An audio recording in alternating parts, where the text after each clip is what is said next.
Hello दोस्तों, study number one channel पर आप सभी लोगों का स्वागत है। दोस्तों, आज के इस वीडियो में हम आप लोगों को यूपी पुलिस कांस्टेबल अब महा मैराथन शुरू। दोस्तों 50 एमसीक्यू हैं और 41,000 प्लस पद से संबंधित पूरी ये क्लास है। आप लोगों को वीडियो में अंत तक बने रहना होगा। सिलेक्शन वाली क्लास ध्यान रखिएगा। जो 50 एमसीक्यू हैं दोस्तों, महा मैराथन क्लास आप लोगों की होने वाली है। और जो ये 50 एमसीक्यू हैं आप लोगों के लिए, और दोस्तों बेहद इम्पॉर्टेंट एमसीक्यू हैं। और ये दोस्तों ये पेपर है, ये कौन सा वाला पेपर है आप लोग ध्यान दीजिएगा। 21 वर्ष आ चुका है ये पेपर, जो कि बेहद आप लोगों को जानने की आवश्यकता है। ये कब पेपर आया है ध्यान रखिएगा। ये जो दोस्तों पेपर है, ये इसकी परीक्षा तिथि 26/10/2018 और प्रथम पाली का ये पेपर है। 26/10/2018 का ये दोस्तों पेपर है और ये प्रथम पाली का है। दोस्तों ध्यान दीजिएगा, प्रथम पाली का ये पेपर है। यहाँ पे आप लोगों को समझा देते हैं आप लोगों को कि दोस्तों ये जो है 26/10/2018 का दोस्तों ये पेपर है, ये प्रथम पाली का है। इसमें से जो पेपर में पूरे पेपर से जो 50 एमसीक्यू मैंने निकाले हैं, बेहद मोस्ट इम्पॉर्टेंट एमसीक्यू हैं। ध्यान दीजिएगा, इम्पॉर्टेंट हैं एमसीक्यू और आप लोगों को पूरे वीडियो में अंत तक बने रहना होगा। ध्यान दीजिएगा, पूरे वीडियो में आप लोगों को अंत तक बने रहना होगा। तो चलिए शुरू करते हैं वीडियो को आगे बढ़ाने से पहले मैं आपको बता दूं कि अभी तक आप लोगों ने चैनल को सब्सक्राइब नहीं किया है तो चैनल को सब्सक्राइब कर लीजिएगा और लाइक कर दीजिएगा वीडियो को। तो दोस्तों देख सकते हो क्वेश्चन नंबर 1 इसमें से क्या कह रहा है, ध्यान दीजिएगा। आपके स्क्रीन के सामने क्वेश्चन नंबर 1 है। प्रश्न 1 इसका क्या कह रहा है, ध्यान दीजिएगा। कश्मीर दी वाजपेयी ईयर्स नामक किताब के लेखक कौन है। तो ए है, चार ऑप्शन में आप लोगों के चार ऑप्शन आपकी स्क्रीन के सामने हैं। ए है संजय जैन, बी है RNP सिंह और सी है AS दुलत और डी है वरुण यादव। डी है वरुण यादव है। ध्यान दीजिएगा, पहला क्वेश्चन के चार ऑप्शन आपकी स्क्रीन के सामने दिखाई दे रहे हैं। इसमें जो राइट आंसर है वो आप लोगों को कमेंट बॉक्स में लिखना होगा, जो कि बेहद सिंपल है। और दोस्तों मैं आप लोगों को बता भी देता हूँ, जो कि राइट आंसर मैं आप लोगों को बताता हूँ सारे, और जो मैं बताने के बाद भी आप लोग कमेंट बॉक्स में लिख दिया करो ताकि आप लोगों की प्रैक्टिस होती रहे। जो कि इसका राइट आंसर हो जाएगा, कश्मीर दी वाजपेयी ईयर्स नामक किताब के लेखक हैं वो है दोस्तों AS दुलत। AS दुलत हैं, ध्यान दीजिएगा। नेक्स्ट क्वेश्चन है क्वेश्चन नंबर 2। क्वेश्चन नंबर 2 क्या कह रहा है, ध्यान दीजिएगा। क्वेश्चन नंबर 2 कह रहा है कि आपकी स्क्रीन के सामने क्वेश्चन नंबर 2 कह रहा है कि केंद्रीय GST कानून को भारत के राष्ट्रपति ने कब सहमति प्रदान की है। तो ध्यान दीजिएगा, केंद्रीय GST कानून को भारत के राष्ट्रपति ने कब सहमति प्रदान की है। ऑप्शन ए है 18 अप्रैल 2017, बी है 22 अप्रैल 2017, सी है 5 अप्रैल 2017 और डी है 12 अप्रैल 2017। चार ऑप्शन बिल्कुल आपकी स्क्रीन के सामने लाइव शो हो रहे हैं और राइट आंसर आप लोगों का क्या है, जो कि आप लोग कमेंट बॉक्स में लिखिएगा। कमेंट बॉक्स में लिखिएगा राइट आंसर क्या है। 18 अप्रैल 2017 है, 22 अप्रैल 2017 है, 5 अप्रैल 2017 है और डी 12 अप्रैल 2017। जो कि इसका राइट आंसर हो जाएगा प्रश्न नंबर 2 का, वो वाला हो जाएगा दोस्तों। ऑप्शन नंबर डी वाला राइट आंसर हो जाएगा। 12 अप्रैल 2017 इसका राइट आंसर हो जाएगा। ध्यान दीजिएगा, राइट आंसर हो जाएगा 12 अप्रैल 2017। नेक्स्ट क्वेश्चन, क्वेश्चन नंबर 2 आप लोगों का कंप्लीट हुआ दोस्तों। क्वेश्चन नंबर 2 आप लोगों का कंप्लीट हो गया। और दोस्तों बिल्कुल आप लोगों के लिए फ्री क्लास है ये, ध्यान दीजिएगा। बिल्कुल दोस्तों फ्री क्लास है। नेक्स्ट क्वेश्चन है क्वेश्चन नंबर 3। क्वेश्चन नंबर 3 क्या कह रहा है, ध्यान दीजिएगा। क्वेश्चन नंबर 3 कह रहा है कि सूचना प्रौद्योगिकी संशोधन अधिनियम 2008 27 अक्टूबर को लागू हुआ। ध्यान दीजिएगा, कब लागू हुआ। 2009, 2016, 2001 और 2005। सूचना प्रौद्योगिकी संशोधन अधिनियम कब लागू हुआ दोस्तों, ध्यान दीजिएगा। जो कि 2008 27 अक्टूबर। इसमें दोस्तों क्या राइट आंसर है वो आप लोग ध्यान दीजिएगा, जो कि इसका राइट आंसर हो जाएगा 2009। 2009 इसका राइट आंसर हो जाएगा। इसी तरीके से जो प्रश्न आते रहते हैं, और यूपी पुलिस कांस्टेबल के लिए बेहद इंपॉर्टेंट क्लास है दोस्तों। यूपी पुलिस कांस्टेबल के लिए बेहद इम्पॉर्टेंट क्लास है। नेक्स्ट क्वेश्चन है, क्वेश्चन नंबर 3 कंप्लीट हो गया। क्वेश्चन नंबर 4 क्या कह रहा है, ध्यान दीजिएगा। क्वेश्चन नंबर 4 कह रहा है कि एक जिला एक उत्पाद योजना के तहत हस्त निर्मित कागज के उत्पादन के लिए उत्तर प्रदेश के जिले को चुना गया है। ध्यान दीजिएगा, एक जिला एक उत्पाद योजना के तहत हस्त निर्मित कागज के उत्पादन के लिए उत्तर प्रदेश के किस जिले को चुना गया है? ए है अमेठी, बी है जालौन, सी है देवरिया और डी है कुशीनगर। जी हाँ दोस्तों, चार ऑप्शन आपकी स्क्रीन के सामने लाइव शो हो रहे हैं, जो कि राइट आंसर इसका जो है आप लोगों को कमेंट बॉक्स में लिखना है। जो कि प्रश्न नंबर 4 का राइट आंसर हो जाएगा, वो हो जाएगा ऑप्शन नंबर बी वाला। ऑप्शन नंबर बी वाला इसका राइट आंसर हो जाएगा, जो कि जालौन जिला को चुना गया है, उत्तर प्रदेश के जालौन जिले को चुना गया है। नेक्स्ट क्वेश्चन है क्वेश्चन नंबर 5। क्वेश्चन नंबर 5 क्या कह रहा है आपकी स्क्रीन के सामने? बिल्कुल दोस्तों, क्वेश्चन नंबर 5 कह रहा है क्या कि एशियाई खेल 2018 के डबल ट्रैप शूटिंग में रजत पदक विजेता 15 वर्षीय शार्दुल विहान उत्तर प्रदेश के किस जिले से हैं? बुलंदशहर से हैं, अलीगढ़ से हैं, मेरठ से हैं, सहारनपुर से हैं। ध्यान दीजिएगा, राइट आंसर आप लोगों को कमेंट बॉक्स में लिखना है। और दोस्तों, एशियाई खेल 2018 के डबल ट्रैप शूटिंग में रजत पदक विजेता 15 वर्षीय शार्दुल विहान उत्तर प्रदेश के किस जिले से हैं? बुलंदशहर से हैं, या अलीगढ़ से हैं, या मेरठ से हैं, या सहारनपुर से हैं। जो कि इसका राइट आंसर हो जाएगा, वो हो जाएगा दोस्तों प्रश्न नंबर 5 का राइट आंसर, जो कि मेरठ से हैं वो।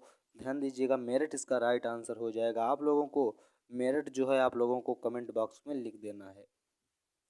ध्यान दीजिएगा, नेक्स्ट क्वेश्चन है क्वेश्चन नंबर 6।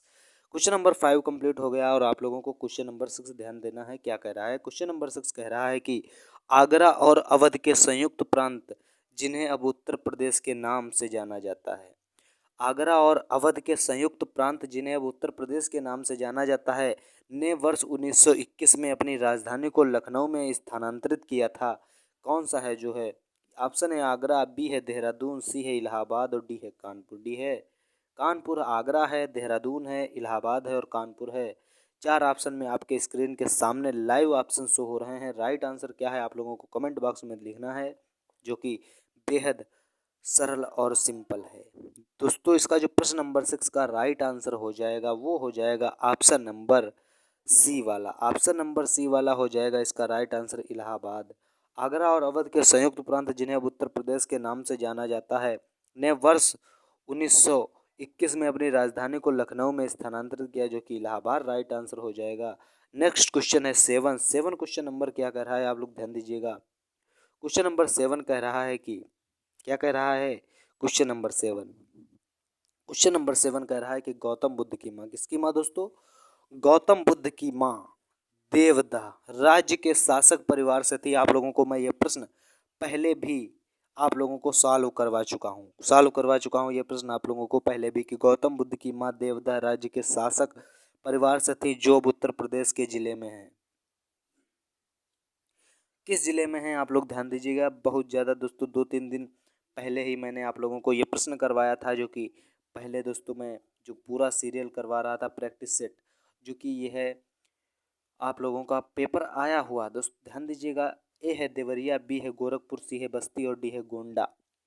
गोंडा है या बस्ती है या गोरखपुर है या देवरिया है। चार ऑप्शन आपकी स्क्रीन के सामने हैं। प्रश्न नंबर 7 बेहद इंपॉर्टेंट और सरल प्रश्न है दोस्तों। कई बार आप लोगों की परीक्षाओं में पूछा जा चुका है। कई सारे पेपर्स हैं, उनमें मैंने ये देखा प्रश्न, सब में लगभग बहुत सारे प्रश्न आप लोगों के मैच खाते हैं।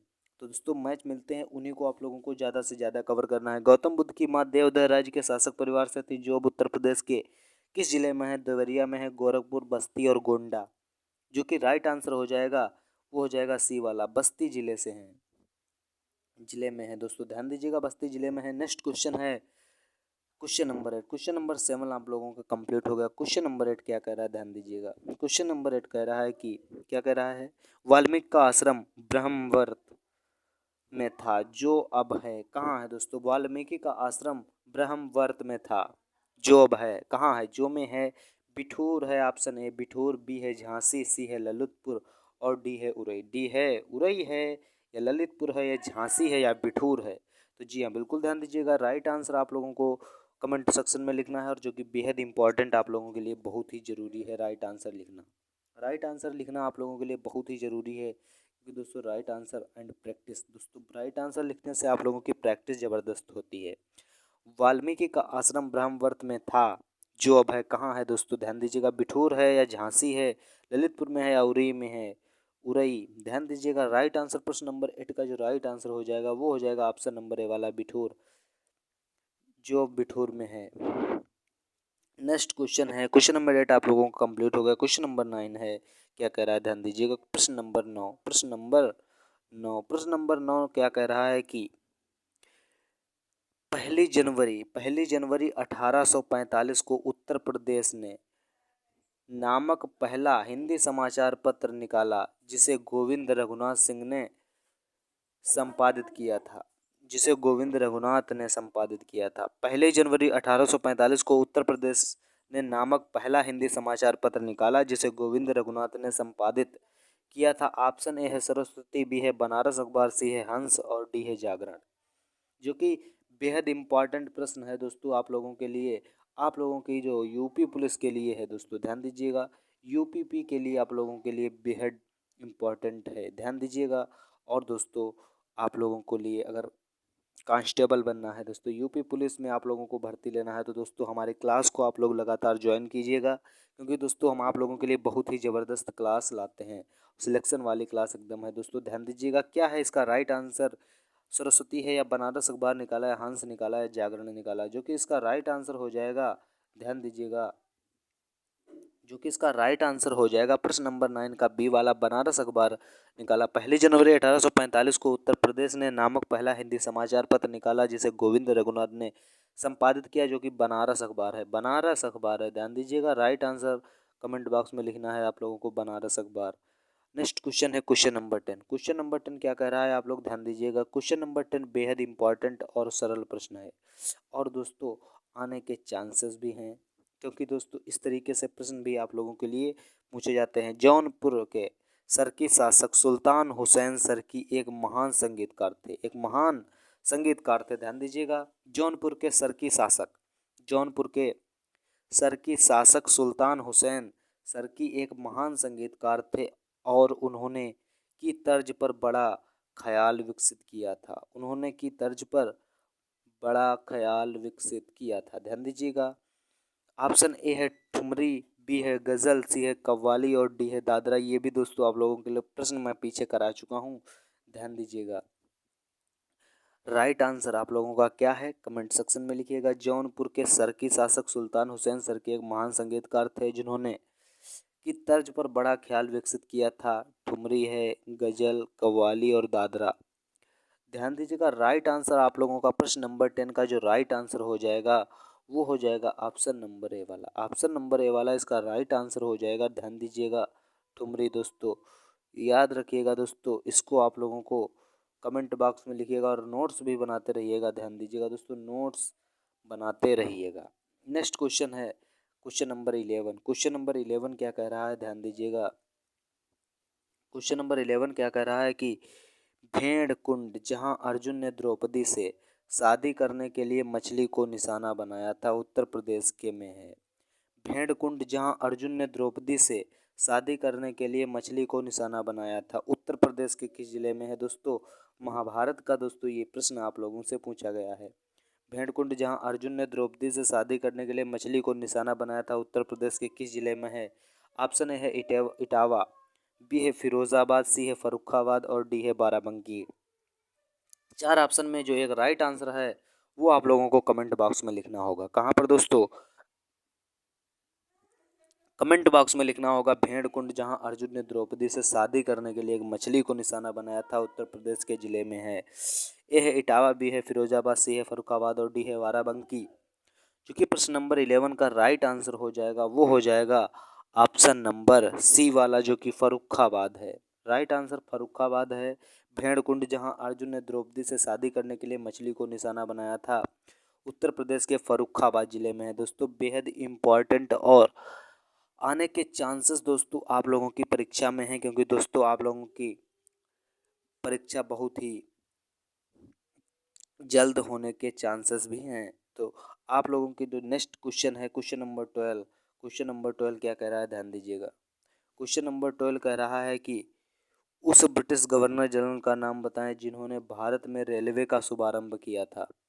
उस ब्रिटिश गवर्नर जनरल का नाम बताएं जिन्होंने भारत में रेलवे का शुभारंभ किया था। यह है लॉर्ड ऑकलैंड, बी है सर चार्ल्स मेटकाल्फ, सी है लॉर्ड हेस्टिंग्स और डी है लॉर्ड डलहौजी।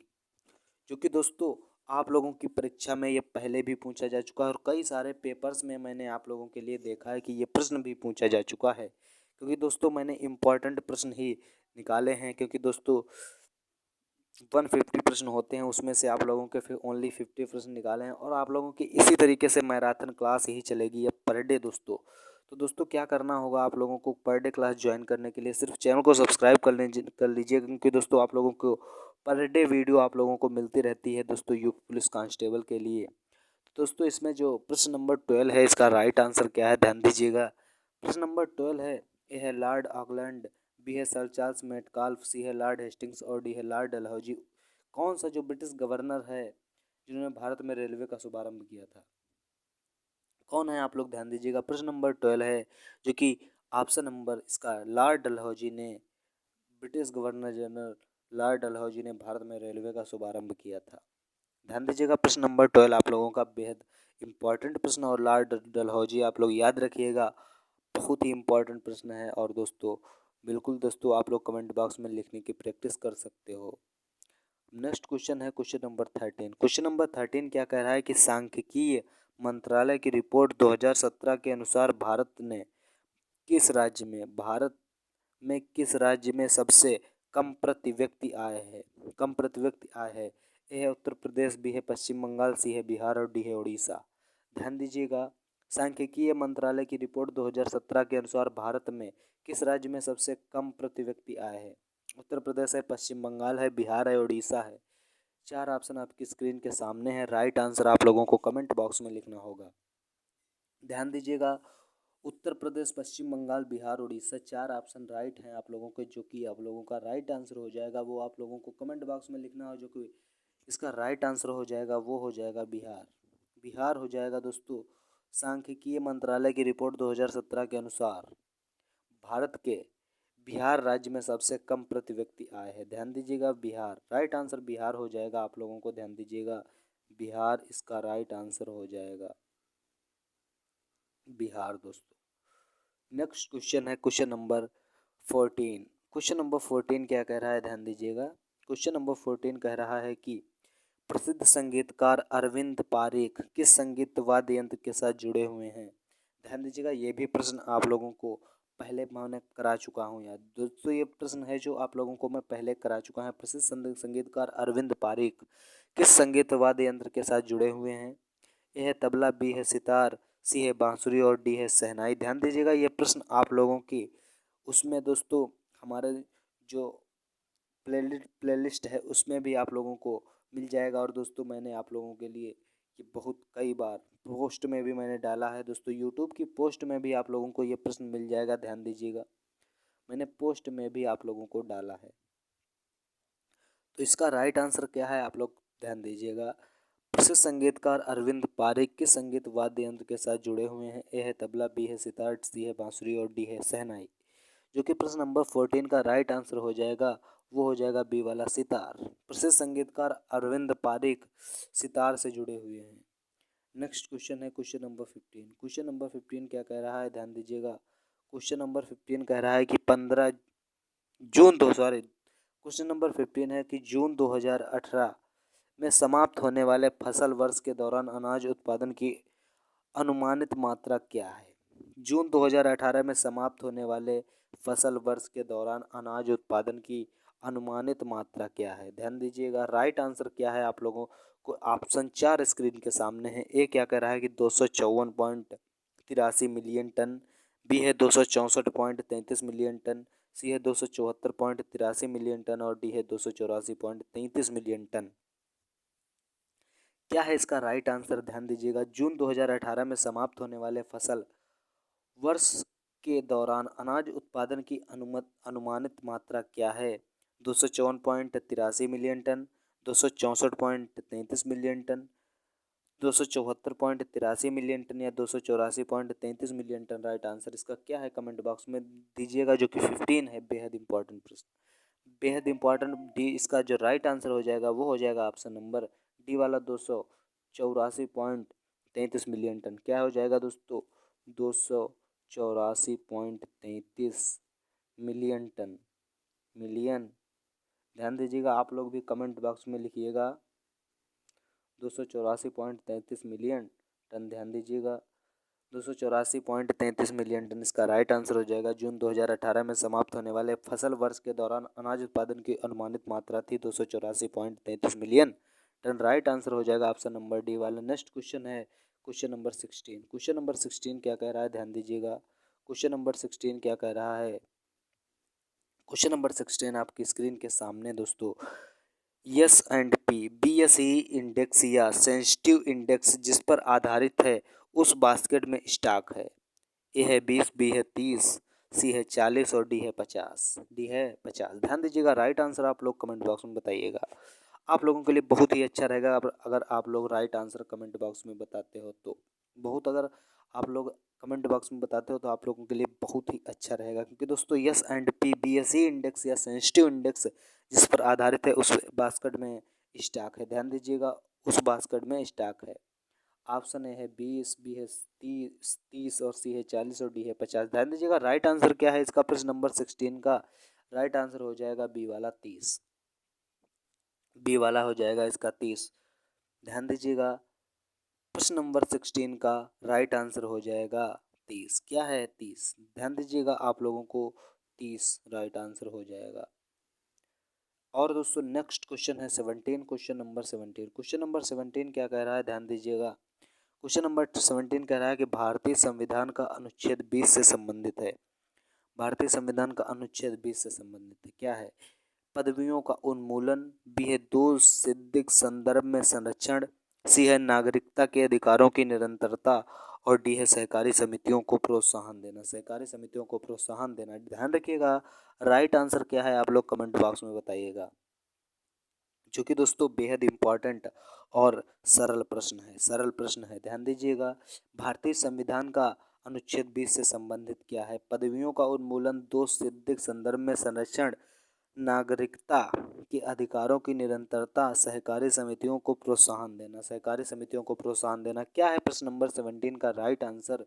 ध्यान दीजिएगा, प्रश्न नंबर 17 का जो राइट आंसर हो जाएगा वो हो जाएगा ऑप्शन नंबर बी वाला। ध्यान दीजिएगा, दो सिद्धिक संदर्भ में संरक्षण। दो सिद्धिक संदर्भ में संरक्षण, ध्यान दीजिएगा, राइट आंसर हो जाएगा। प्रश्न नंबर 17 कंप्लीट हो गया। नेक्स्ट क्वेश्चन नंबर 18 क्या कह रहा है, ध्यान दीजिए। ध्यान दो, क्वेश्चन नंबर 18 क्या कह रहा है कि भारतीय संविधान के अनुच्छेद 21A के तहत राज्य को किस वर्ष की आयु से सभी बच्चों को मुफ्त और अनिवार्य शिक्षा प्रदान करनी है। अनिवार्य शिक्षा प्रदान करनी है, किस वर्ष के आयु के सभी बच्चे के लिए मुफ्त शिक्षा अनिवार्य प्रदान करनी है। ऑप्शन है 4, 6, 8 और 10। ये भी प्रश्न मैं करा चुका हूँ दोस्तों पहले के पेपर्स में। दोस्तों इम्पॉर्टेंट प्रश्न है, इसलिए मैं दोबारा रिपीट कर देता हूँ, क्योंकि दोस्तों ये वाला जो प्रश्न है बेहद इम्पॉर्टेंट है। भारतीय संविधान के अनुच्छेद 21A के तहत किस वर्ष राज्य को 14 वर्ष की आयु के सभी बच्चों को मुफ्त और अनिवार्य शिक्षा प्रदान करनी है। जो कि प्रश्न नंबर 18 का राइट आंसर हो जाएगा वो हो जाएगा ऑप्शन नंबर बी वाला। ध्यान दीजिएगा, right answer option number B वाला हो जाएगा। प्रश्न नंबर जो कि 6 है दोस्तों, राइट आंसर इसका 6 हो जाएगा। नेक्स्ट क्वेश्चन है क्वेश्चन नंबर 19। क्वेश्चन नंबर 19 क्या कह रहा है, ध्यान दीजिएगा। क्वेश्चन नंबर 19 कह रहा है कि निम्न में से कौन सा कथन गलत है। निम्न में से कौन सा कथन गलत है। राज्यपाल राज्य की विधान परिषद को स्थगन कर सकता है। राज्यपाल राज्य की विधानसभा का स्थगन कर सकता है। राज्यपाल राज्य की विधान परिषद को भंग कर सकता है। राज्यपाल राज्य की विधानसभा को भंग कर सकता है। 4 ऑप्शन आपकी स्क्रीन के सामने हैं, जो कि बिल्कुल दोस्तों इजी प्रश्न है, आप लोगों को जानने की बेहद इम्पॉर्टेंट और बहुत ज़्यादा ज़रूरत पड़ सकती है इस प्रश्न की। दोस्तों क्या है इसका राइट आंसर, प्रश्न नंबर 19 का जो राइट आंसर हो जाएगा, प्रश्न नंबर 19 का जो राइट आंसर हो जाएगा वो हो जाएगा ऑप्शन नंबर सी वाला। राज्यपाल राज्य की विधान परिषद को भंग कर सकता है। राइट आंसर कमेंट बॉक्स में लिखिएगा। प्रश्न नंबर 9 कंप्लीटेड हुआ। नेक्स्ट क्वेश्चन है क्वेश्चन नंबर 20। क्वेश्चन नंबर 20 क्या कह रहा है, ध्यान दीजिएगा।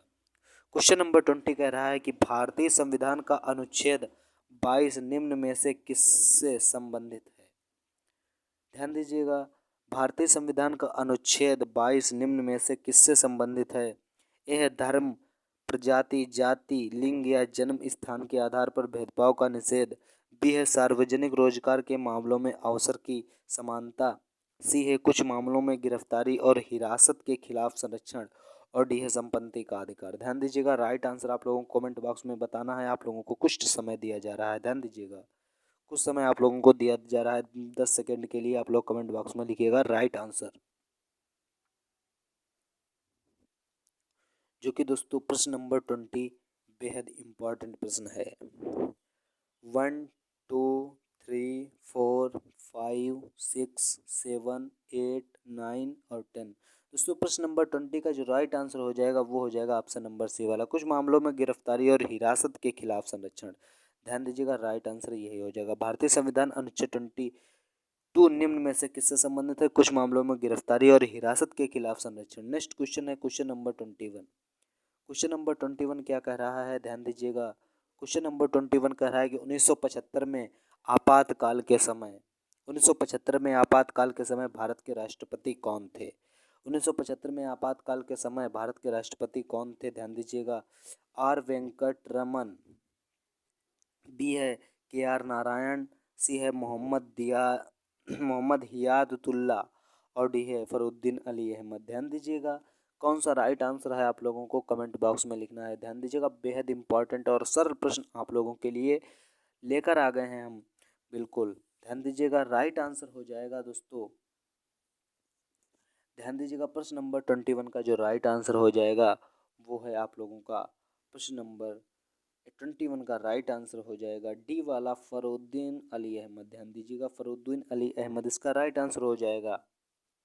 नेक्स्ट क्वेश्चन है क्वेश्चन नंबर 22। क्वेश्चन नंबर 22 क्या कह रहा है? ध्यान दीजिएगा, क्वेश्चन नंबर 22 कह रहा है कि लेबनान की राजधानी क्या है?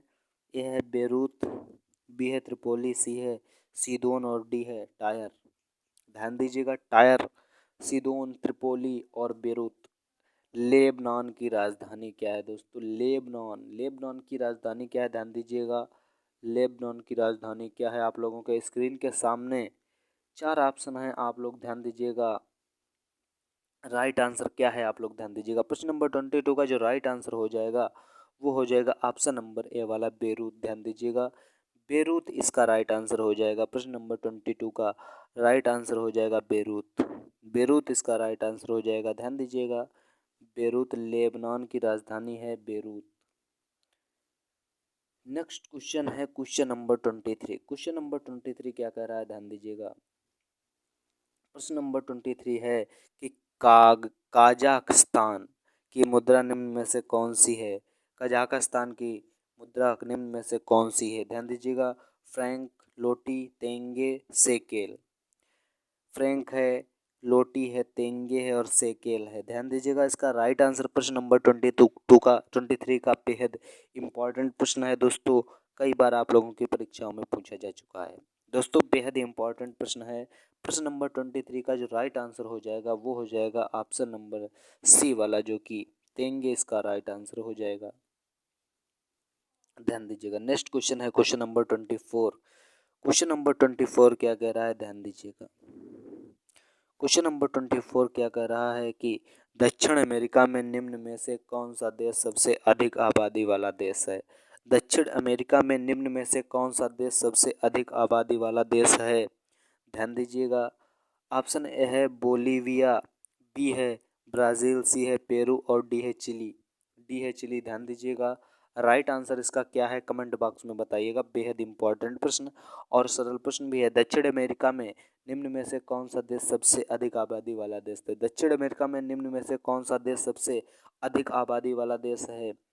Bolivia, Brazil, Peru, Chile. ध्यान दीजिएगा, इसका जो राइट आंसर 24 का है, ध्यान दीजिएगा, वो होगा ब्राज़ील। ध्यान दीजिएगा, ब्राज़ील है दोस्तों, दक्षिण अमेरिका में ब्राज़ील है जो सबसे अधिक आबादी वाला देश है दोस्तों। आप लोग ध्यान दीजिएगा, ब्राज़ील को आप लोग कमेंट बॉक्स में लिखिएगा दोस्तों, ब्राज़ील आप लोगों को कमेंट बॉक्स में लिखना है दोस्तों।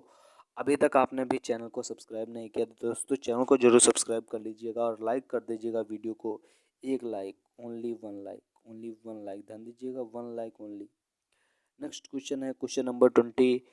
क्वेश्चन नंबर 25 क्या कह रहा है? ध्यान दीजिएगा, क्वेश्चन नंबर 25 कह रहा है कि एशिया के निम्न देशों में से कौन सा देश तेल के पेट्रोलियम का सबसे बड़ा उत्पादक देश है? एशिया के निम्न देशों में कौन सा देश, एशिया है दोस्तों, उसके निम्न देशों में कौन सा देश तेल के पेट्रोलियम का सबसे बड़ा उत्पादक देश है? ए है सऊदी अरब, बी है यमन, सी है ईरान और डी है इराक। चार ऑप्शन दोस्तों, इसको जानना आप लोगों के लिए बेहद इम्पॉर्टेंट है, क्योंकि दोस्तों आप लोग मोटरसाइकिल या आदि चलाते हो तो आप लोगों को पेट्रोल कहाँ से मिलता है, ध्यान दीजिएगा। एशिया के निम्न देशों में से कौन सा देश तेल पेट्रोलियम का सबसे बड़ा उत्पादक देश है? जो कि सऊदी अरब है, यमन है, ईरान है और इराक है। जो कि इसका 25 का राइट आंसर हो जाएगा, वो हो जाएगा दोस्तों, ध्यान दीजिएगा, ईरान। ईरान से दोस्तों आप लोगों को पेट्रोलियम का उत्पादन देश है दोस्तों, जो है एशिया के जो ईरान है वहाँ से पेट्रोलियम का सबसे बड़ा उत्पादक देश है जो ईरान, ध्यान दीजिएगा। राइट आंसर 25 क्वेश्चन नंबर आप लोगों का कंप्लीट हुआ दोस्तों। क्वेश्चन नंबर 25 आप लोगों का कंप्लीट हो गया। नेक्स्ट क्वेश्चन है क्वेश्चन नंबर 26। क्वेश्चन नंबर 26 क्या कह रहा है, ध्यान दीजिएगा। क्वेश्चन नंबर 26 कह रहा है निम्न में से कौन सा भारत का सबसे पुराना तेल पेट्रोलियम उत्पादक राज्य है? निम्न में से कौन सा भारत का सबसे पुराना तेल पेट्रोलियम उत्पादक राज्य है? ध्यान दीजिएगा, चार ऑप्शन स्क्रीन के सामने जी हाँ, ध्यान दीजिएगा क्या कह रहा है स्क्रीन के सामने, बिल्कुल आप लोग हाँ याद रखिएगा, ध्यान दो। सबसे ज़्यादा उड़ीसा, या बी है झारखंड, सी है असम और डी है मध्य प्रदेश। चार ऑप्शन में आप लोगों के जो राइट आंसर है आप लोगों को कमेंट सेक्शन में लिखना होगा। क्या है राइट आंसर, ध्यान दीजिएगा। निम्न में से कौन सा भारत का सबसे पुराना तेल पेट्रोलियम उत्पादक राज्य है? हाँ ध्यान दीजिएगा, ए है उड़ीसा, बी है झारखंड, सी है असम और डी है मध्य प्रदेश। जो कि प्रश्न नंबर 26 का राइट आंसर हो जाएगा, वो हो जाएगा ऑप्शन नंबर सी वाला असम। सी वाला हो जाएगा, भारत का सबसे पुराना तेल पेट्रोलियम उत्पादक राज्य असम है, ध्यान दीजिएगा। राइट आंसर असम हो जाएगा इसका राइट आंसर, जो कि आप लोगों को कमेंट बॉक्स में लिखना हो जाएगा, ध्यान दीजिएगा, आप लोगों को कमेंट बॉक्स में लिखना है। नेक्स्ट क्वेश्चन है क्वेश्चन नंबर 27। क्वेश्चन नंबर 27 क्या कह रहा है, ध्यान दीजिएगा। क्वेश्चन नंबर 27 कह रहा है क्या कि अगस्त 2018 के अनुसार भारत के राष्ट्रपति, अगस्त 2018 के अनुसार भारत के राष्ट्रपति मानवाधिकार आयोग के वर्तमान अध्यक्ष कौन है? भारत के राष्ट्रपति मानवाधिकार आयोग के वर्तमान अध्यक्ष कौन है? ए है न्यायमूर्ति के जी बालकृष्णन, बी है न्यायमूर्ति पिनाकी चंद्र घोष, सी है न्यायमूर्ति एच एल दत्तू और डी है न्यायमूर्ति डी मुरुगेसन। ध्यान दीजिएगा, राइट आंसर आप लोगों के समक्ष बहुत ही जल्द प्रस्तुत होने वाला है, जो कि आप लोगों को बताने से बहुत ही अच्छा रहता है दोस्तों। आप लोगों को पता भी ना हो तब भी लिख दिया लिया करो, जब मैं बता देता हूँ उसके बाद भी लिख दिया करो, क्योंकि दोस्तों इससे आप लोगों की प्रैक्टिस बहुत ज़बरदस्त हो जाएगी। क्योंकि दोस्तों राइट आंसर आप लोगों को बताने के लिए आप लोगों को बहुत ही अच्छा रहेगा। क्या है दोस्तों राइट आंसर इसका, ध्यान दीजिएगा। ए है न्यायमूर्ति के जी बालकृष्णन, बी है न्यायमूर्ति पिनाकी चंद्र घोष, सी है न्यायमूर्ति एच एल दत्तू और डी है न्यायमूर्ति डी मेरुगेशन। जो कि प्रश्न नंबर 27 का राइट आंसर हो जाएगा, वो हो जाएगा ऑप्शन नंबर सी वाला न्यायमूर्ति एच एल दत्तू, इसका राइट आंसर हो जाएगा, ध्यान दीजिएगा। प्रश्न नंबर 21 जो है 27 कंप्लीट हो गया दोस्तों। प्रश्न नंबर 27 जो आप लोगों का कंप्लीट हो गया। नेक्स्ट क्वेश्चन है क्वेश्चन नंबर 28। क्वेश्चन नंबर 28 क्या कह रहा है, ध्यान दीजिएगा। क्वेश्चन नंबर 28 क्या कह रहा है, आप लोगों के स्क्रीन के सामने प्रश्न नंबर 28 दिखाई दे रहा है, जो कि कह रहा है कि अगस्त 2018 में भारत में दिल्ली पुलिस द्वारा गठित सर्व महिला स्पेशल वीपन्स और टेक्सेस SWAT टीम में कमांडो की कुल संख्या कितनी है? ध्यान दीजिएगा, टेक्सास टीम में कमांडो की कुल संख्या कितनी है? ऑप्शन ए है 36, बी है 46, सी है 56 और डी है 66। चार ऑप्शन आपकी स्क्रीन के सामने हैं, बिल्कुल ध्यान दीजिएगा। और दोस्तों मैराथन क्लास आप लोगों की लाइव चलेगी कुछ समय बाद, क्योंकि दोस्तों कुछ प्रॉब्लम्स हैं अभी जो कि आप लोगों की लाइव नहीं चल पा रहा है, तो ध्यान दीजिएगा, उस पर गौर मत कीजिएगा। लाइव जैसे लाइव समझिए और ऐसे ही लाइव समझ लीजिएगा, क्योंकि दोस्तों राइट आंसर आप लोगों को कमेंट बॉक्स में ही लिखना पड़ेगा, तब भी और अब भी, कि दोस्तों आप लोगों को बहुत ही अच्छा रहेगा। अगस्त 2018 में भारत में दिल्ली पुलिस द्वारा गठित सर्व महिला स्पेशल वेपन्स और टैक्सिस SWT टीम में कमांडो की कुल संख्या कितनी है? ऑप्शन ए है 36, बी है 46, सी है 56 और डी है 66। ध्यान दीजिएगा, राइट आंसर क्या है प्रश्न नंबर 28 का? प्रश्न नंबर 28 का राइट आंसर क्या है? ध्यान दीजिएगा, प्रश्न नंबर 28 का जो राइट आंसर हो जाएगा वो हो जाएगा 36, जो कि कमांडो की कुल संख्या है 36 कमांडो की संख्या है। नेक्स्ट क्वेश्चन, हाँ ध्यान दीजिएगा, नेक्स्ट क्वेश्चन है क्वेश्चन नंबर 29। क्वेश्चन नंबर 29 क्या कह रहा है? ध्यान दीजिएगा दोस्तों, क्वेश्चन नंबर 29 कह रहा है कि भारत ने मई 2018 में लैंड बॉर्डर क्रॉसिंग समझौते पर किस देश के साथ हस्ताक्षर किए हैं? भारत ने मई 2018 में लैंड बॉर्डर क्रॉसिंग समझौते पर किस देश के साथ हस्ताक्षर किए हैं?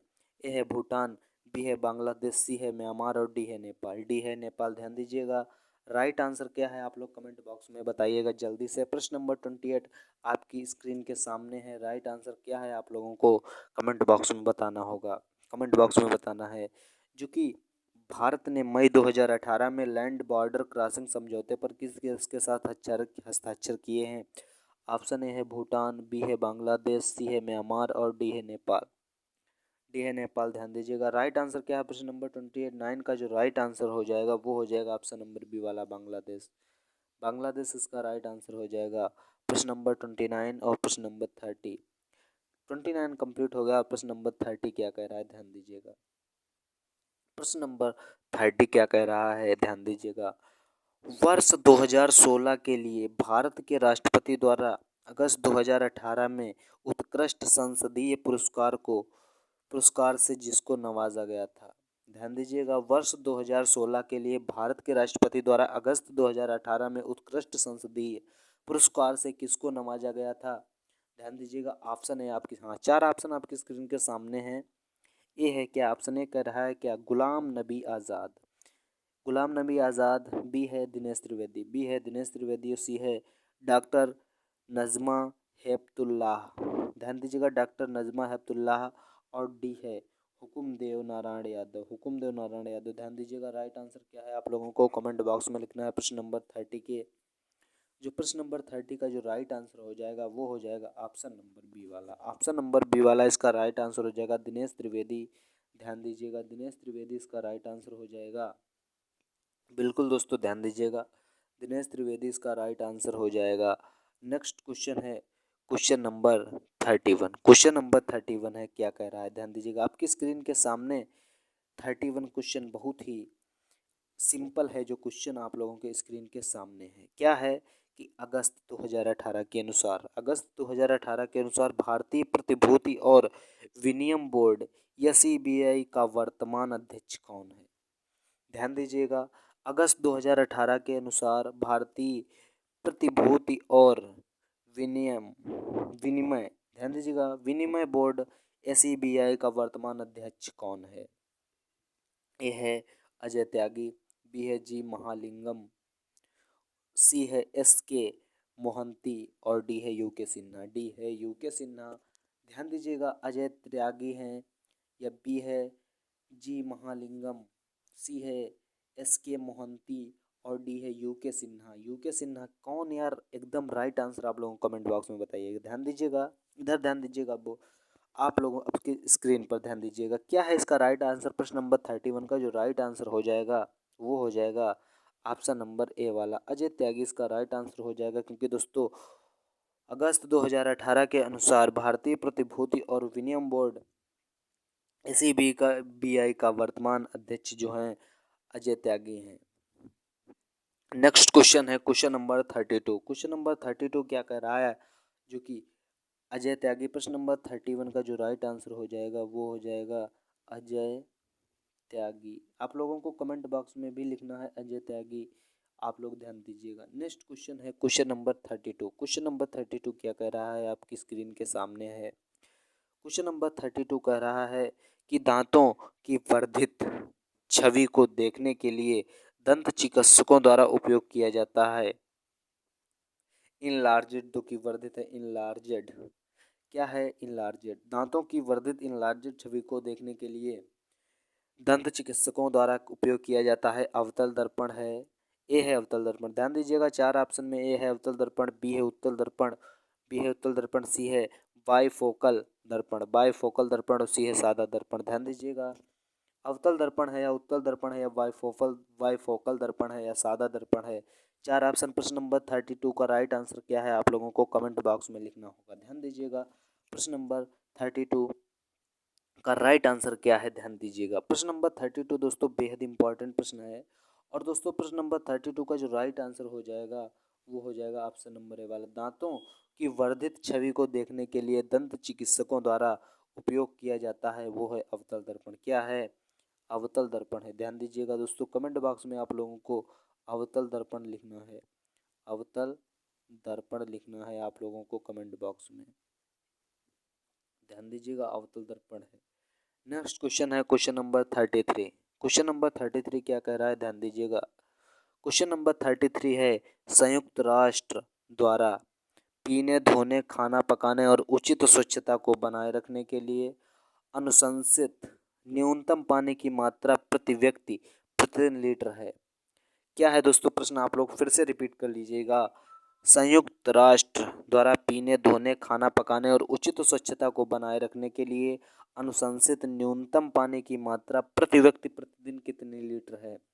ऑप्शन ए है 50 लीटर, बी है 20 लीटर, सी है 75 लीटर और डी है 10 लीटर। 4 ऑप्शन दोस्तों आपकी स्क्रीन के सामने हैं। ध्यान दीजिएगा दोस्तों 4 ऑप्शन आपकी स्क्रीन के सामने हैं। ए है 50 लीटर, बी है 20 लीटर, सी है 75 लीटर और डी है 10 लीटर। जो कि प्रश्न नंबर 33 का राइट आंसर हो जाएगा वो हो जाएगा ऑप्शन नंबर ए वाला 50 लीटर। ध्यान दीजिएगा संयुक्त राष्ट्र द्वारा पीने, धोने, खाना पकाने और उचित स्वच्छता को बनाए रखने के लिए अनुशंसित न्यूनतम पानी की मात्रा प्रति व्यक्ति प्रतिदिन लीटर है 50 लीटर। ध्यान दीजिएगा 50 आप लोगों को इस तरीके से 50 आप लोगों को इस तरीके से आप लोगों को कमेंट बॉक्स में लिख देना है।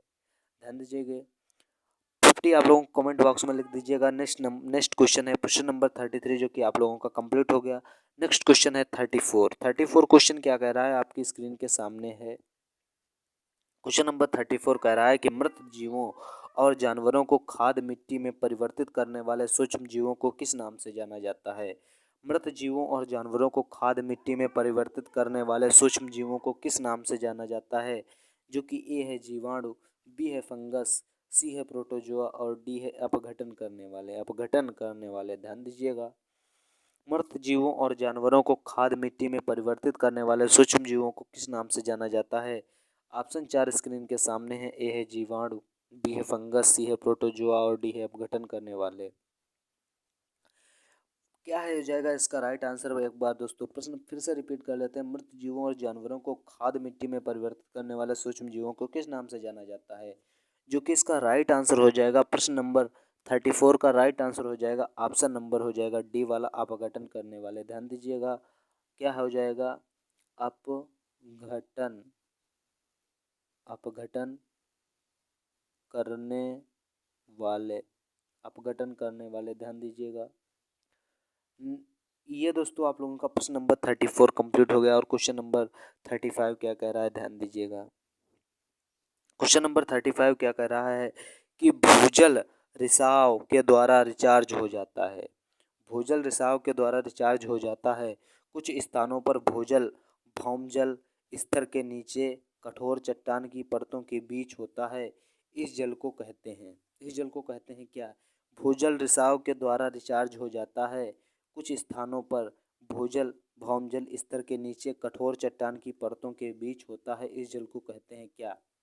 ए है एक्यूफर, एक्वीफर, बी है बारिश का पानी, सी है तालाब और डी है अंतर्जली, अंतर्जली। ध्यान दीजिएगा भूजल रिसाव के द्वारा रिचार्ज हो जाता है।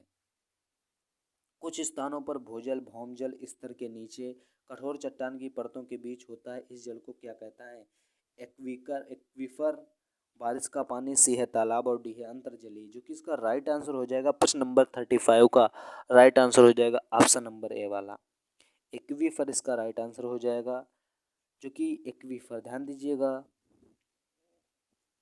ध्यान दीजिएगा एक्वीफर, एक्वीफर इसका राइट आंसर हो जाएगा दोस्तों। नेक्स्ट क्वेश्चन है क्वेश्चन नंबर 36। 35 कंप्लीट हो गया, क्वेश्चन नंबर 36 क्या कह रहा है, ध्यान दीजिएगा। क्वेश्चन नंबर 36 कह रहा है कि विषाणु के कारण निम्न में से कौन सी बीमारी होती है। विषाणु के कारण निम्न में से कौन सी बीमारी होती है। ए है हैजा, बी है आंत्र ज्वर, सी है पेचिश और डी है क्षय रोग। ध्यान दीजिएगा, विषाणु के कारण निम्न में से कौन सी बीमारी होती है। ध्यान दीजिएगा, हाँ बिल्कुल, विषाणु के कारण कौन सी बीमारी होती है। विषाणु के कारण कौन सी बीमारी होती है, ध्यान दीजिएगा, हैजा, आंत्रज्वर, पेचिश और क्षय रोग। जो कि प्रश्न नंबर 36 का राइट आंसर हो जाएगा, वो हो जाएगा ऑप्शन नंबर सी वाला पेचिश। विषाणु के कारण निम्न में से कौन सी बीमारी होती है, पेचिश का राइट आंसर हो जाएगा, जो कि आप लोगों को कमेंट बॉक्स में लिख देना है। ध्यान दीजिएगा, आप लोगों को राइट आंसर ध्यान दीजिएगा, कमेंट बॉक्स में लिख देना है। नेक्स्ट क्वेश्चन है क्वेश्चन नंबर 37। क्वेश्चन नंबर 37 क्या कह रहा है, ध्यान दीजिएगा। क्वेश्चन नंबर 37 कह रहा है कि ग्रामीण आवास निधि को वर्ष में स्थापित किया गया था। किस वर्ष में स्थापित किया था, ताकि प्राथमिक ऋण संस्थानों को प्रतिस्पर्धी दरों पर ग्रामीण क्षेत्रों में लक्षित समूहों को आवास वित्त प्रदान करने के लिए धन उपलब्ध कराने में सक्षम बनाया जा सके। ध्यान दीजिएगा, ग्रामीण आवास निधि को किस वर्ष में स्थापित किया गया था। ध्यान दीजिएगा, ताकि प्राथमिक ऋण संस्थानों को प्रतिस्पर्धी दरों पर ग्रामीण क्षेत्रों में लक्ष्य समूहों को आवास वित्त प्रदान करने के लिए धन उपलब्ध कराने में सक्षम बनाया जा सके। ऑप्शन ए है 2008 और 2009, 2014, 2015, 2016-17 और 2003-4। ध्यान दीजिएगा, किस वर्ष निधि को किस वर्ष में स्थापित किया गया था। जो कि इसका राइट आंसर हो जाएगा, प्रश्न नंबर 37 का राइट आंसर हो जाएगा, वो हो जाएगा ऑप्शन नंबर ए वाला 2008 और 9। 2008 और 9, ध्यान दीजिएगा, 2008 और 9 इसका राइट आंसर हो जाएगा। प्रश्न नंबर 37 कंप्लीट हो गया। ध्यान दीजिएगा, प्रश्न नंबर 38 क्या कह रहा है, आप लोगों के स्क्रीन के सामने प्रश्न नंबर 38 क्या कह रहा है, ध्यान दीजिएगा। प्रश्न नंबर 38 क्या कह रहा है कि फ्रैंक फ्रैंक विटल द्वारा निम्न में से किसका आविष्कार किया गया है। ध्यान दीजिएगा, फ्रैंक विटल द्वारा निम्न में से किसका आविष्कार किया गया है। ए है विद्युत चुंबकत्व, बी है बेंजीन तरल गैस और ऑप्टिकल क्लास, सी है विद्युतीय प्रवाह प्रेरण और जी है लास्ट वाला है जेट इंजन। जेट इंजन, चार ऑप्शन आपकी स्क्रीन के सामने हैं। राइट आंसर आप लोगों को कमेंट बॉक्स में लिखना है। आप लोगों को 10 सेकंड का समय दिया जाता है।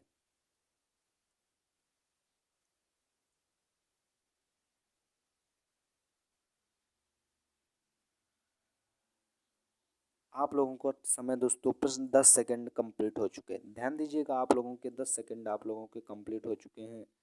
और जो फ्रैंक विटल द्वारा निम्न में से किसका आविष्कार किया गया है, ध्यान दीजिएगा, प्रश्न नंबर 38 का राइट आंसर हो जाएगा, जो कि हो जाएगा जेट इंजन। फ्रैंक विटल द्वारा निम्न में से किसका आविष्कार किया गया है, जो कि हो जाएगा फ्रैंक विटल द्वारा जेट इंजन का आविष्कार किया गया है। राइट आंसर आप लोगों को जेट इंजन कमेंट बॉक्स में लिख देना है दोस्तों। आप लोगों को जेट इंजन आप लोगों को कमेंट बॉक्स में लिख देना है। नेक्स्ट क्वेश्चन है क्वेश्चन नंबर 39 क्या कह रहा है, ध्यान दीजिएगा। आप लोगों की स्क्रीन पर 39 प्रश्न क्या कह रहा है, आप लोग ध्यान दीजिएगा। प्रश्न नंबर 39 क्या कह रहा है कि चिरचीर के अर्थ के लिए सही विकल्प का चयन कीजिए। चिरचिर के अर्थ के लिए सही विकल्प का चयन कीजिए। ए है लंबा प्राचीन, बी है वस्त्र पुराना और सी है पेड़ और वस्त्र और डी है पुराना वस्त्र। चार ऑप्शन आपकी स्क्रीन के सामने हैं। राइट आंसर आप लोगों को कमेंट बॉक्स में लिखना है। ध्यान दीजिएगा, राइट आंसर क्या है, आप लोगों को समय दिया जाता है थोड़ा, तो बिल्कुल आप लोग ध्यान दीजिएगा। राइट आंसर आप लोग बताइएगा क्या हो जाएगा। प्रश्न नंबर 39 का राइट आंसर बेहद इम्पॉर्टेंट और सरल प्रश्न है, ध्यान दीजिएगा, बताइएगा इसका राइट आंसर क्या है। दोस्तों, चिरचीर के अर्थ का सही विकल्प का चयन करो। ध्यान दीजिए, लंबा प्राचीन, वस्त्र पुराना और सी पेड़ वस्त्र और डी है पुराना वस्त्र। क्या है इसका राइट आंसर दोस्तों। चिरचीर का जो सही आंसर है वो है ऑप्शन नंबर डी वाला, ऑप्शन नंबर डी वाला, जो कि पुराना वस्त्र इसका राइट आंसर हो जाएगा।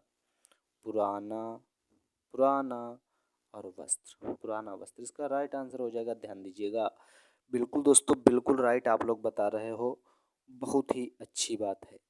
ध्यान दीजिएगा, पुराना वस्त्र इसका राइट आंसर है। और आप लोगों का क्वेश्चन नंबर जो 39 है वो आप लोगों का कंप्लीट हो गया। ध्यान दीजिएगा, आप लोगों का जो क्वेश्चन नंबर 39 है कंप्लीट हो चुका है। क्वेश्चन नंबर 40 ध्यान दीजिएगा। क्वेश्चन नंबर 40 क्या कह रहा है कि सम उपसर्ग से शब्द बना है। सम उपसर्ग से शब्द बना है, ध्यान दीजिएगा। जो कि राइट आंसर है आप लोगों को कमेंट बॉक्स में बताना है। ए इसका होगा संयोग, बी है सुकर्म और डी है, ध्यान दीजिएगा, सी है संभाव और डी है स्वयं। डी है स्वयं। चार ऑप्शन बिल्कुल आपकी स्क्रीन के सामने। चार ऑप्शन में आप लोगों को एक ऑप्शन आपका राइट होगा। जी हाँ बहुत दोस्तों, इसका राइट आंसर होगा, क्या है आप लोग बता सकते हो कमेंट बॉक्स में। जो कि इसका राइट आंसर हो जाएगा सम उपसर्ग शब्द से बना है, जो कि संयोग। ऑप्शन ए इसका राइट आंसर हो जाएगा। और दोस्तों आप लोगों को संयोग कमेंट बॉक्स में लिखना होगा। संयोग आप लोगों को कमेंट बॉक्स में लिखना होगा, ध्यान दीजिएगा। बहुत ही मस्त सवाल है, मस्त प्रश्न है, ध्यान दीजिएगा। और दोस्तों प्रश्न नंबर 40 आप लोगों का कंप्लीट हो गया। और दोस्तों जो प्रश्न नंबर 40 है आप लोगों का कंप्लीट हो गया। नेक्स्ट क्वेश्चन है क्वेश्चन नंबर 41। क्वेश्चन नंबर 41 क्या कह रहा है आपकी स्क्रीन के सामने, ध्यान दीजिएगा। प्रश्न नंबर 41 क्या कह रहा है कि रंगीला शब्द में, किसमें दोस्तों, रंगीला शब्द में किस प्रत्यय का प्रयोग हुआ है। रंगीला शब्द में किस प्रत्यय का उपयोग हुआ है, ध्यान दीजिएगा। रंगीला शब्द में किस प्रत्यय का प्रयोग हुआ है, ध्यान दीजिएगा। जो कि दोस्तों आपकी स्क्रीन के सामने राइट आंसर है। ऑप्शन ए है गीला, बी है इला, सी है ला और डी है ईला। दोस्तों चार ऑप्शन आपकी स्क्रीन के सामने है। और दोस्तों राइट आंसर आप लोगों को बताना है। राइट आंसर आप लोगों को बताना है, ध्यान दीजिएगा। बिल्कुल दोस्तों राइट आंसर आप लोगों को बताना है। क्या है दोस्तों, रंगीला शब्द में किस प्रत्यय का प्रयोग हुआ है। रंगीला शब्द में किस प्रत्यय का प्रयोग हुआ है, आप लोग ध्यान दीजिएगा। ध्यान दीजिएगा क्या हो जाएगा इसका राइट आंसर। ऑप्शन ए है गीला, बी है इला, सी है ला और डी है इला। जो कि 41 का राइट आंसर हो जाएगा, ध्यान दीजिएगा। रंगीला शब्द में इला प्रत्यय का प्रयोग हुआ है, ध्यान दीजिएगा। ऑप्शन इसका डी वाला हो जाएगा, इला इसका राइट आंसर हो जाएगा, ध्यान दीजिएगा। आप लोगों को ई ला को आप लोगों को कमेंट बॉक्स में लिखना हो जाएगा, ध्यान दीजिएगा। आप लोगों को ईला को कमेंट बॉक्स में लिखिएगा। ईला कमेंट बॉक्स में लिखिएगा, ध्यान दीजिएगा। बहुत ही जल्द दोस्तों ईला आप लोगों को कमेंट बॉक्स में लिख देना है। रंगीला शब्द में प्रत्यय का उपयोग हुआ है, जो कि ईला प्रत्यय का उपयोग हुआ है। नेक्स्ट क्वेश्चन है 42। क्वेश्चन नंबर 42 क्या कह रहा है, ध्यान दीजिएगा। क्वेश्चन नंबर 42 कह रहा है कि सूर्योदय में कौन सी संधि है। सूर्योदय में कौन सी संधि है, आप लोग ध्यान दीजिएगा। बहुत ही सिंपल प्रश्न है। सूर्योदय में कौन सी संधि है आप लोग बताइएगा। बहुत ही दोस्तों सिंपल प्रश्न आप लोग बता सकते हो। ए है गुण संधि, बी है यड़ संधि और सी है वृद्धि संधि और डी है दीर्घ संधि। जो कि सूर्योदय में कौन सी संधि है दोस्तों। सूर्योदय में कौन सी संधि है, सूर्य प्लस उदय, यानी इसका दोस्तों संधि विच्छेद हो जाएगा सूर्य प्लस उदय, जो कि सूर्योदय। जो कि इसका राइट आंसर हो जाएगा वो हो जाएगा ऑप्शन नंबर ए वाला, गुण संधि। दोस्तों 42 का जो राइट आंसर हो जाएगा वो हो जाएगा ऑप्शन नंबर ए वाला, जो कि है गुण संधि। सूर्योदय में गुण संधि हो जाएगा। सूर्योदय में गुण संधि हो जाएगा। प्रश्न नंबर 42 का राइट आंसर हो जाएगा गुण संधि। सूर्योदय में गुण संधि हो जाएगा, ध्यान दीजिएगा। नेक्स्ट क्वेश्चन नंबर 42 आप लोगों का कंप्लीट हो चुका। अब हो जाएगा नेक्स्ट क्वेश्चन है क्वेश्चन नंबर 43। क्वेश्चन नंबर 43 क्या कह रहा है कि शुद्ध वाक्य चयन कीजिए। शुद्ध वाक्य का चयन कीजिए। क्या है, पहला है उसका शिमला जाना है। उसका शिमला जाना है, यानी यार उसका शिमला जाना है, या उसने शिमला जाना है, या उससे शिमला जाना है, या उसे शिमला जाना है। आप लोगों के सामने बिल्कुल इजी प्रश्न दोस्तों। इतना सरल प्रश्न आप लोगों के लिए हो ही नहीं सकता कुछ, क्योंकि दोस्तों वाक्य को शुद्ध करना एकदम नॉर्मल शब्द है, ध्यान दीजिएगा। उसका शिमला जाना है, उसने शिमला जाना है, उससे शिमला जाना है और उसे शिमला जाना है। ध्यान दीजिएगा 43 का जो शुद्ध शब्द करना है वो क्या है, ध्यान दीजिएगा, उसे शिमला जाना है। यानी आप लोग बिल्कुल ध्यान दीजिएगा, राइट आंसर आप लोगों ने पहले ही बता दिया कि उसे शिमला जाना है। ध्यान दीजिएगा, उसे शिमला, उसे शिमला जाना है।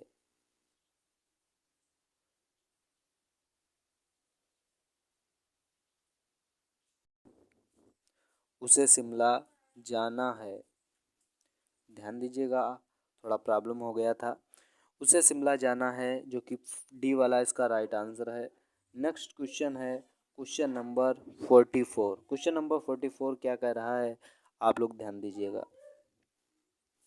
क्वेश्चन नंबर 44 क्या कह रहा है, आप लोग ध्यान दीजिएगा। क्वेश्चन नंबर 44 कह रहा है कि सज्जन शब्द में कौन सा समास है। सज्जन शब्द में कौन सा समास है। ए है कर्मधारय समास, बी है तत्पुरुष समास, सी है द्वंद्व समास और डी है द्विगु समास। चार ऑप्शन बिल्कुल आपकी स्क्रीन के सामने लाइव हैं, आप लोगों को कमेंट बॉक्स में बताना है। ऑप्शन डी द्विगु समास, सी है द्वंद्व समास, बी है तत्पुरुष समास और ए है कर्मधारय समास। क्या होगा इसका राइट आंसर बताइएगा। कर्मधारय समास होगा, तत्पुरुष समास होगा, द्वंद्व समास होगा और द्विगु समास होगा। सज्जन शब्द में क्या हो जाएगा, सज्जन शब्द में कौन सा समास है, आप लोग ध्यान दीजिएगा। सज्जन शब्द में कौन सा समास हो जाएगा दोस्तों, इसका जो राइट आंसर हो जाएगा कर्मधारय समास। कर्मधारय समास इसका राइट आंसर हो जाएगा। ध्यान दीजिएगा, कर्मधारय। कर्मधारय आप लोगों को कर्मधारय समास कमेंट बॉक्स में लिखना है, ध्यान दीजिएगा। नेक्स्ट क्वेश्चन है क्वेश्चन नंबर 45।